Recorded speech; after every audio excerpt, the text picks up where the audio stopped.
Ada satu eksperimen yang dilakukan James Nestor, seorang penulis buku Breath. Waktu itu, dia sengaja nutup hidungnya pakai plester selama 10 hari. Artinya, selama 10 hari penuh, dia cuma bisa bernapas lewat mulut. Hanya dalam waktu beberapa hari saja, tekanan darahnya langsung naik. Tidurnya kacau, detak jantungnya nggak beraturan. Dia jadi gampang marah, susah fokus, dan badannya ngerasa selalu lelah. Padahal, dia nggak ngapa-ngapain. Semua itu cuma karena satu hal saja, yaitu cara bernapasnya berubah. Pernah kebayang nggak? Hanya karena kita bernapas lewat mulut, hidup kita bisa berubah seburuk itu. Dan yang lebih gila lagi, kita ngelakuin ini setiap hari. Nah, di buku bekas, kita suka banget ngobrolin hal-hal kecil yang ternyata punya dampak besar. Hari ini kita bakal bahas buku Breath, The New Science of a Lost Art, sebuah buku yang ngajak kita balik ke hal paling dasar dalam hidup, yaitu cara bernapas. Kalau kamu sering ngerasa capek, tidur nggak nyenyak, gampang cemas, atau susah fokus, bisa jadi jawabannya bukan di luar sana, tapi ada di dalam dirimu sendiri. Selama 10 hari penuh, James dan salah satu peneliti nutup hidung mereka pakai plester medis. Mereka dipaksa bernapas cuma lewat mulut. Dan gak ada celah sedikit pun buat udara masuk lewat hidung. Pada hari kedua, mereka udah mulai ngerasa kayak hidung mampet, tenggorokan kering, energi turun drastis. Tidur mereka kacau balau. Setiap malam kebangun, kepala berat dan badan ngilu. Detak jantung naik, tekanan darah ikut-ikutan naik, dan stres. Semua itu terjadi padahal mereka nggak makan junk food, nggak kurang tidur, dan nggak lagi stres gara-gara kerjaan. Karena mereka cuma napas lewat mulut. Selama ini, kita nganggep napas itu hal sepele. Yang penting masuk dan keluar, beres. Tapi ternyata, cara kita bernapas itu berpengaruh besar ke tubuh. Tubuh kita didesain buat bernapas lewat hidung. Dan hidung itu bukan sekadar pintu masuk udara. Di dalamnya ada sistem keren, yaitu penyaring pelembab sampai pengatur suhu udara. Semua jalan otomatis, tanpa kita sadar. Tapi kalau kita bernapas lewat mulut, udara masuk mentah-mentah. Paru-paru harus kerja ekstra keras, dan itu bikin tubuh kita terus dalam mode waspada, kayak lagi dikejar sesuatu. Makanya, nggak heran kalau kita gampang cemas, capek terus, atau susah tidur. Banyak dari kita, khususnya anak muda yang aktif, kerja kantoran, kuliah, atau bahkan atlet, mengalami hal yang sama. Kita sering bernapas pendek-pendek, cepat, dan lewat mulut, apalagi saat sedang stres, panik, atau buru-buru. Kita pikir itu normal, padahal kebiasaan ini bisa merusak sistem tubuh secara perlahan. James bilang, selama ribuan tahun, manusia tahu cara bernapas yang benar. Tapi, entah kenapa, di zaman modern kita lupa.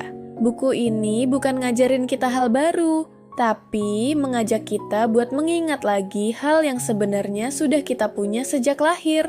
Banyak dari kita mengeluarkan uang untuk suplemen, alat kebugaran, pelatihan, atau aplikasi meditasi, tapi lupa sama satu hal yang sebenarnya bisa langsung kita lakukan sekarang juga, seperti tarik napas lewat hidung, pelan, tahan, dan buang pelan-pelan. Gitu aja dulu. Itu bisa jadi titik awal buat mengubah hidup. James Nestor nemuin bahwa ketika kita panik, tubuh kita otomatis bernapas lebih pendek, lebih cepat, dan biasanya lewat mulut. Ini bikin sistem saraf kita aktif, kayak lagi ngadepin suatu bahaya, padahal nggak ada apa-apa. Tubuh kita cuma salah baca sinyal, dan sinyal itu datang dari napas. Makin cepat kita napas, makin tegang otot kita, dan makin pendek kita narik napas, makin kacau hormon stres di tubuh kita. Itulah kenapa banyak orang ngerasa cemas terus-menerus, padahal hidupnya secara logika baik-baik aja. Sebaliknya, saat kita menarik napas perlahan lewat hidung, menahannya sejenak, lalu menghembuskannya dengan tenang. Tubuh kita memberi sinyal ke otak bahwa semuanya baik-baik saja. Sistem saraf kita berpindah dari mode bertahan hidup. Otak jadi lebih jernih, jantung berdetak lebih stabil, dan pikiran yang tadinya ribut mulai pelan-pelan diem. Dan kamu tahu nggak, ini nggak butuh waktu lama. Cuma perlu 2-3 menit napas sadar, kamu udah bisa ngerasain bedanya. Ada banyak penelitian yang James masukin ke buku ini, yang nunjukin kalau pernapasan ritmis bisa nurunin level kortisol, alias hormon stres. Lalu, tim dari Stanford juga nemuin kalau napas yang lambat bisa bantu orang memiliki gangguan panik untuk lebih tenang tanpa obat-obatan. Napas itu semacam remote control buat tubuh kita. Dan kabar baiknya, kita yang megang remote-nya. Salah satu cerita dalam buku ini tentang mantan tentara yang pulang dari zona perang dengan trauma berat. Dia nggak bisa tidur, gampang marah, dan setiap suara kecil bikin dia panik. Sampai akhirnya, dia menemukan pelatih pernapasan. Dan pelan-pelan, dia belajar ngatur napasnya. Nggak langsung sembuh, tapi beberapa minggu kemudian, tidurnya mulai membaik. Pikirannya lebih tenang, dan perasaan aman mulai balik lagi. Kamu pernah nggak bangun tidur tapi rasanya kayak belum tidur? Kepala berat, mata perih, dan badan pegel. Padahal, alarm udah bunyi setelah 8 jam tidur. Kita mikirnya, mungkin posisi tidurku salah, atau mungkin aku kebanyakan mikir sebelum tidur. Padahal, bisa jadi, masalahnya ada di hal yang sama kayak sebelumnya, yaitu cara kita bernapas. Waktu tidur, banyak dari kita secara nggak sadar buka mulut. Dan ketika itu terjadi, kita mulai bernapas lewat mulut. Nggak kedengeran bahaya sih, tapi ternyata ini bisa ngerusak kualitas tidur dari dalam. Napas lewat hidung itu bukan cuma soal udara masuk, tapi juga soal ritme. Saat kita tidur dan napas lewat hidung, tubuh kita otomatis aktifin sistem relaksasi. Detak jantung melambat, tekanan darah stabil, dan otak bisa masuk ke fase tidur dalam lebih cepat. Tapi kalau napasnya lewat mulut, tubuh kayak lagi siaga. Kita jadi lebih gampang kebangun, otak susah masuk ke tidur nyenyak, dan tubuh kita jadi nggak sempat benar-benar pulih. Salah satu hal yang dicoba James dan banyak praktisi napas lainnya adalah nutup mulut pakai plester saat tidur. Kamu tahu nggak? Sebenarnya, di berbagai budaya dan zaman dulu, orang-orang sudah punya ilmu tentang napas. Bukan cuma tarik napas, hembus napas biasa, tapi teknik-teknik khusus yang dipakai buat bikin tubuh dan pikiran jadi lebih sehat dan tenang. Masalahnya, kita di zaman sekarang ini udah lupa caranya. Di Jepang, misalnya, samurai punya teknik napas rahasia yang dipakai supaya tetap tenang dan fokus di medan perang.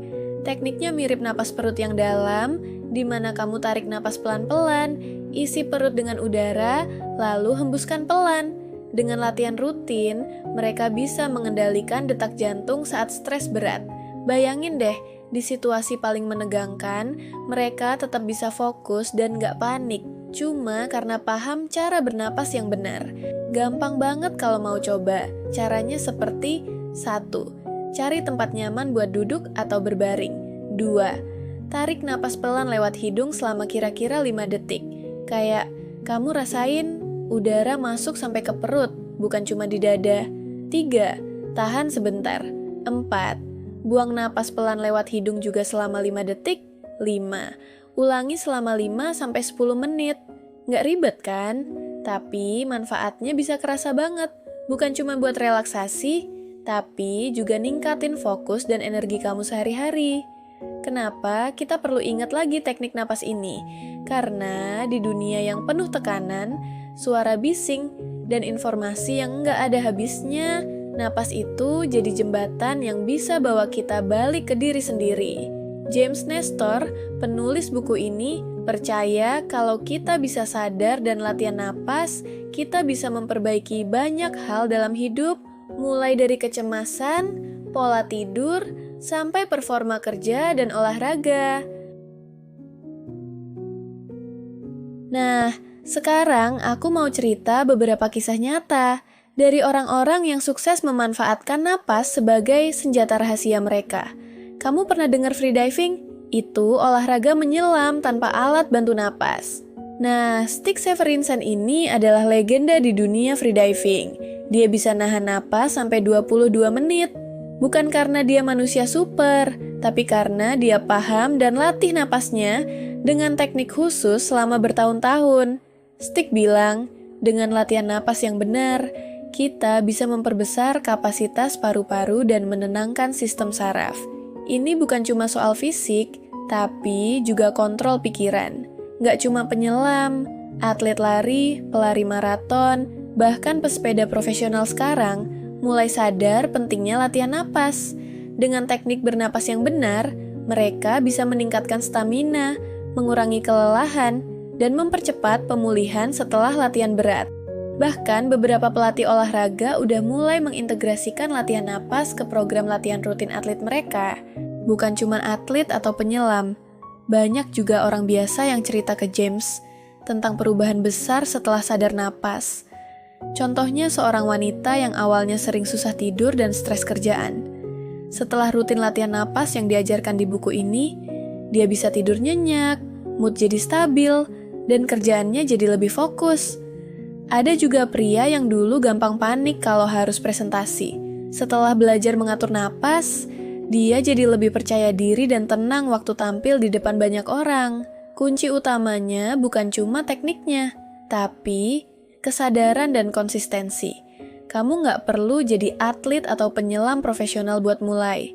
Cukup luangkan waktu 5-10 menit sehari buat latihan napas. Mulai dari hal kecil, dan kamu akan lihat dampak besar. Kalau kamu sering ngerasa capek, stres, susah tidur, atau overthinking, jangan anggap remeh napasmu. Coba biasakan tarik napas pelan lewat hidung, tahan sebentar, dan buang pelan-pelan. Ulangi beberapa kali. Siapa tahu, ini awal dari perubahan besar di hidup kamu. Sekarang kita udah tahu kalau napas itu penting banget. Tapi, gimana sih cara bawa ilmu ini ke kehidupan sehari-hari? Gimana supaya nggak cuma jadi teori di buku? Bayangin kamu baru bangun tidur. Biasanya, apa yang kamu lakuin pertama kali? Ngecek HP, balas chat, atau langsung mandi? Coba deh, sebelum semua itu, rasain udara segar masuk sampai ke perut. Tahan sebentar. Buang pelan. Lakukan ini 3-5 kali.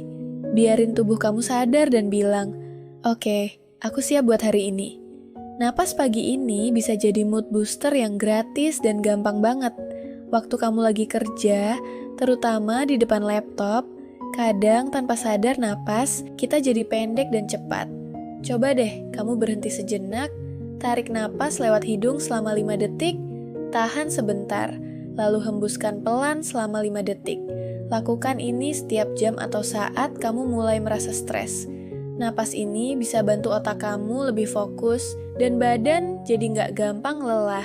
Sebelum tidur, latihan napas ini bisa bantu kamu masuk ke tidur yang lebih nyenyak. Tarik napas lewat hidung 4 detik, tahan 7 detik, buang pelan lewat mulut 8 detik. Kalau konsisten, kamu bakal ngerasa badan lebih segar setiap pagi. Yang keren dari napas itu, kamu nggak perlu alat khusus atau tempat khusus buat latihannya. Kamu bisa mulai kapan aja.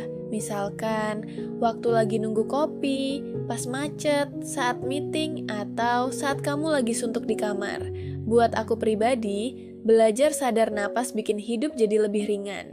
Karena kadang yang kita cari-cari selama ini cuma napas yang benar. Setelah kita ngobrol panjang lebar tentang napas, dari eksperimen gila James Nestor sampai teknik-teknik kuno yang bisa kita pakai kapan saja, satu hal yang paling penting, napas itu sederhana, tapi punya kekuatan luar biasa buat ubah hidup kita. Kamu nggak perlu alat mahal, nggak perlu ke tempat khusus, cukup tarik napas, pelan lewat hidung, tahan sebentar, dan hembuskan pelan-pelan. Lakukan ini rutin, dan kamu bakal ngerasain bedanya. Dari tidur yang lebih nyenyak, stres yang berkurang, sampai energi yang lebih stabil sepanjang hari. Ingat, napas adalah fondasi dari kesehatan fisik dan mental kita. Jadi, jangan remehkan hal kecil ini. Kalau kamu merasa obrolan ini berguna, jangan lupa subscribe Buku Bekas supaya kamu nggak ketinggalan pembahasan buku keren lainnya yang bisa bikin hidup kamu lebih bermakna.